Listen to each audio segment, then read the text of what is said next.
Hello everyone and welcome back to my channel, True Crime and Felines. For my returning subscribers, welcome back, my feline friends. If you are new here, my name is Brandy, and every Friday I bring you a true crime case or mystery with one or more of my fabulous felines. I'm trying a new angle on where I usually film, so please let me know if you like this angle, if you don't like this angle, and we'll either go back to the old way or stick to the new way. I'm not sure what I like yet. So anyway, this week's case, it's a little messed up, so trigger warning. Biological relatives will fall in love with each other, have a baby, and it ends up in murder. So, let's get started. Stephen Pladl was born April 6, 1975 and resided in New York. In school, Stephen was seen as an outcast and he didn't really have any friends.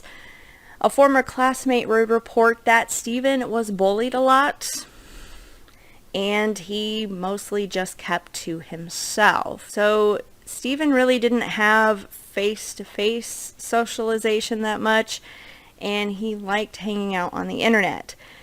So in 1995, when Stephen was 20 years old, he started conversing with a girl named Alyssa Garcia, and she was from Texas.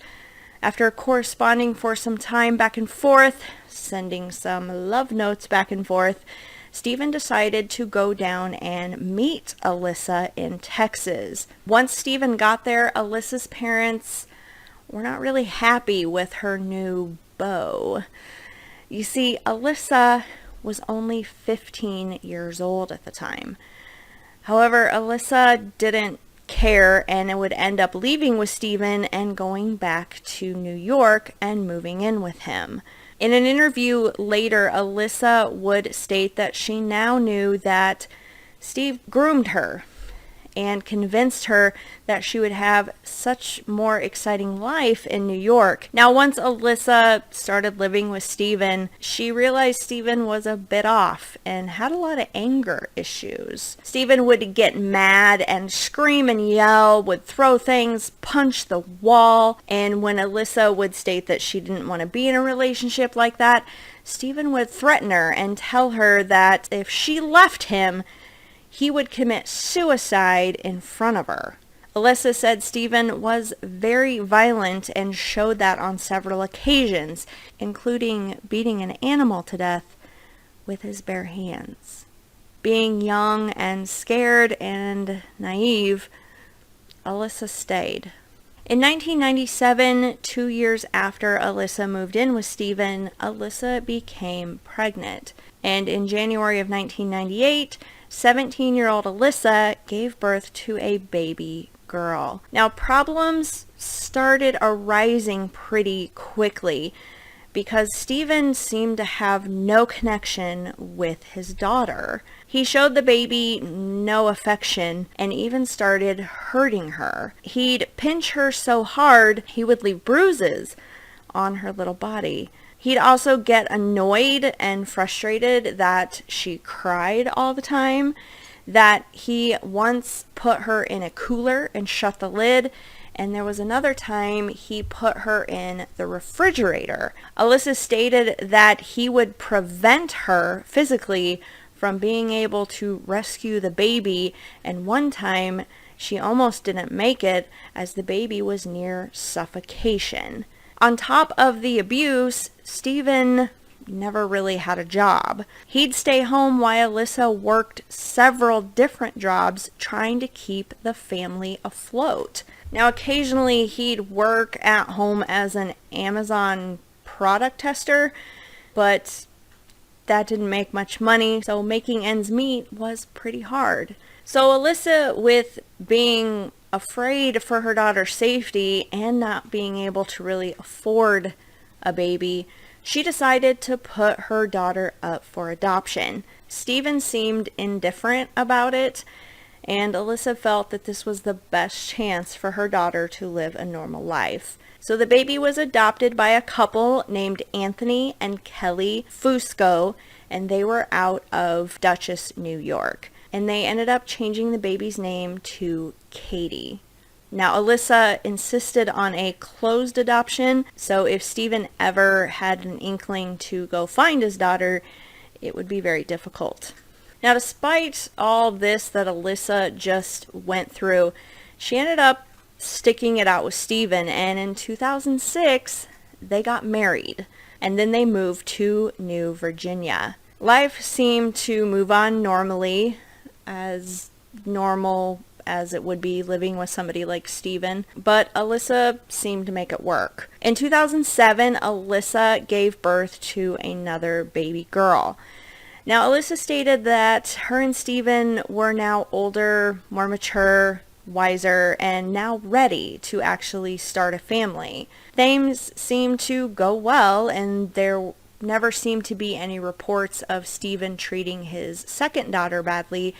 So in 2012, 5 years later, Alyssa gave birth to a third baby girl. They continued to live their life in New Virginia. Now, Alyssa stated that she often thought of her first daughter that she put up for adoption and hoped that she was living a good life. But things seemed to kind of come full circle, as in January 2016, Katie, Alyssa and Stephen's firstborn daughter, turned 18 years old. Katie's adoptive parents, Kelly and Anthony, decided to tell her that she was adopted.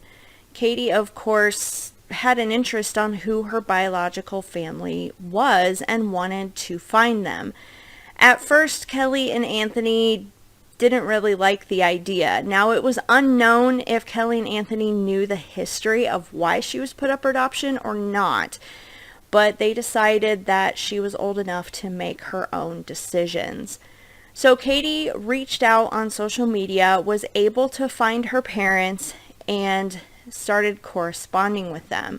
Of course, Alyssa and Stephen were ecstatic to hear from her and wanted a relationship with her. Alyssa was now 37 years old and Stephen was 42 years old. They eventually had a few in-person meetings and the reunion went very well. That June, Katie graduated high school, and along with her adopted parents, Alyssa and Stephen made the trip to New York to watch her graduation ceremony. Now, Katie was a pretty gifted artist, and her plans for the future included to start at the community college and then transfer to a university to study digital advertising. However, Katie suddenly decided to forego her plans for the future and instead told her adopted parents that she was moving to New Virginia to stay with her biological parents for a while.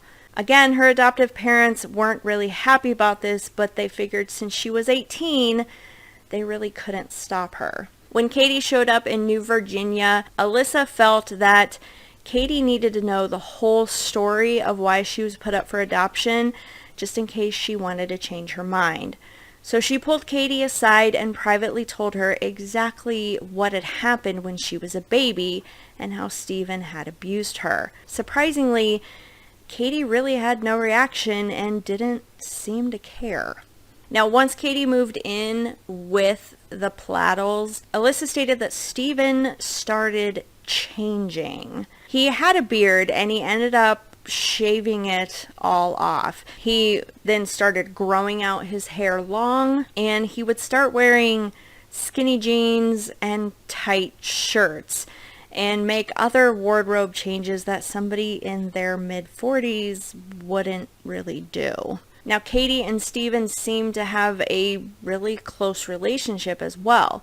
So close, in fact, that a couple weeks after Katie moved in, Stephen started sleeping on Katie's floor in her bedroom. Alyssa stated that Stephen and her were on the best terms with their marriage, and it just got worse after Katie moved in. Alyssa stated that her and Steven had already been sleeping in separate bedrooms before Katie came in, so at first it didn't seem like a big deal. But then Katie felt that it was a bit inappropriate and told Steven that he shouldn't be doing that. She said Steven would fly into a rage every time she brought it up, tell her it was none of her business, and to let it go. Things were at their worst when Alyssa finally decided to pull the plug, move out, and get a divorce. As Alyssa was moving into her new place, she was surprised when Katie decided to stay with her unemployed father, Steven,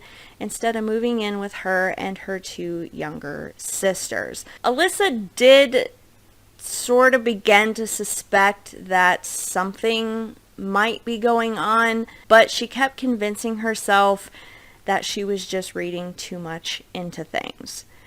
And she knows now that she just didn't want to believe it. So after Alyssa moved out, Alyssa and Steven was sharing custody of their two youngest daughters. And Alyssa stated that every time her daughters came back from Steven's house, she would hear disturbing things. For example, the two youngest daughters told their mother that Steven had told them to start referring to Katie as their stepmom, not their sister. It all came to a head when Steven had called Alyssa to complain that their 11-year-old daughter was acting up every time she was over at Steven's house, and he was a bit tired of it. He then handed a diary that apparently their 11-year-old daughter had wrote in and told her to take a look. Alyssa read the diary and found some disturbing information. At first, she saw drawings of her father, Steven, being depicted as the devil.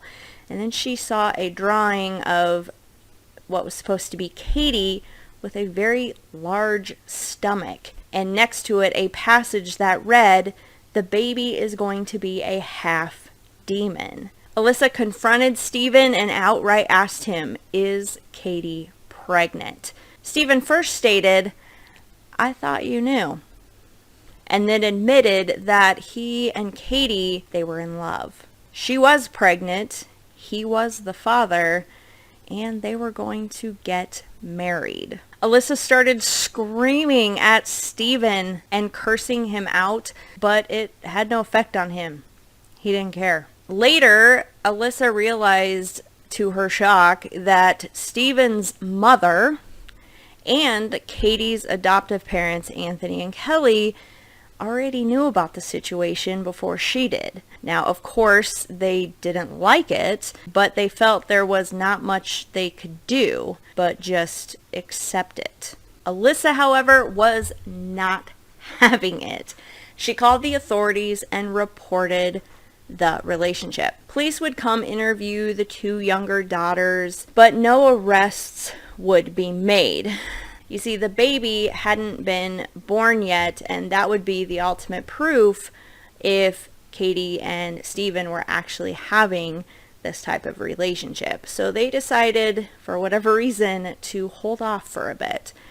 However, Alyssa was granted a no contact order where Steven could not contact her or her two younger daughters. So at that point, Alyssa pretty much cut off contact from both Katie and Steven. Shortly after that, in May of 2017, Alyssa and Steven's divorce was finalized. So right after that, with Katie being 5 or 6 months pregnant, her and Steven moved to North Carolina. And on July 20th, 2017, the couple traveled to Maryland, where they got married. Now, they were able to legally wed because they did not disclose that they were father and daughter. But here is the messed up part. Their wedding included guests that knew that they were father and daughter. You see, Steven's mother and father attended the wedding, and Katie's adopted parents Anthony and Kelly attended the wedding as well. There is this picture of the happy couple, Katie with her heavily pregnant belly, surrounded by their smiling parents. Katie's parents would say that there was nothing they could really do about the situation since she was an adult, and decided to just support her. To me, there's a difference between accepting reality as it is and supporting the situation. This is just ridiculous to me. Anyway, in September of 2017, Katie gave birth to a son they named Bennett. So aside from lying on their marriage application, Stephen and Katie really didn't go to any lengths to hide that they were biologically related. There were many posts on social media that Katie would put on there showing off the baby and their family life, and many people commenting not very nice things. Stephen nor Katie really did not seem to care. They just lived in their own little screwed up bubble.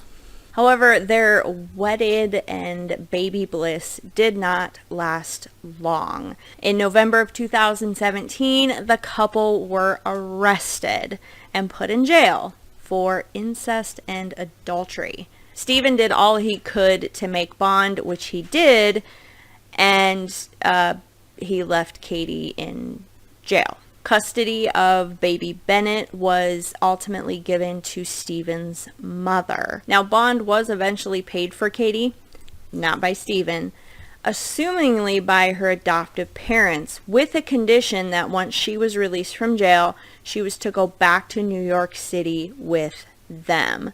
There was also a no contact order put in place between Stephen and Katie as well. Now, while Katie was in New York, she kind of got some fresh perspective being away from Stephen, and decided that the relationship they were in was pretty screwed up, and decided to end it. So even though there was a no contact order, Katie ended up calling Stephen and breaking the news to him that their relationship was over. Now, Stephen, being Stephen, of course, did not take this well at all. And what he would do next is worse than what he has already done. On April of 2018, Steve would drive from North Carolina to New York. He waited outside Katie's adoptive parents' house until he saw Katie and Anthony leave together in Anthony's truck. He'd followed their vehicle until they hit a stop sign down the road. Stephen would pull up beside them on the passenger side of the vehicle and use a semi-automatic rifle to spray down Anthony's truck with bullets. Katie and Anthony were both killed. Stephen fled the scene, but he was found less than 30 minutes later, dead in his vehicle from a self-inflicted gunshot wound. Now, back in North Carolina, Stephen's mother was calling 911. Now, the day before he took off to New York, he stopped by his mother's house and picked up baby Bennett and told his mother that he was driving the baby to New York to give to Katie so Katie could see him. Now, cut to the next day, Stephen had apparently called his mother after killing Katie and Anthony and confessed to her what he just had done. And then he would confess to her more, that not too long after he picked up Bennett, he went back to his house and he killed the baby. He then hung up the phone and took his own life. Stephen's mom would call authorities. They would go over to Stephen's house, and they found Bennett in a closet, and he had been suffocated.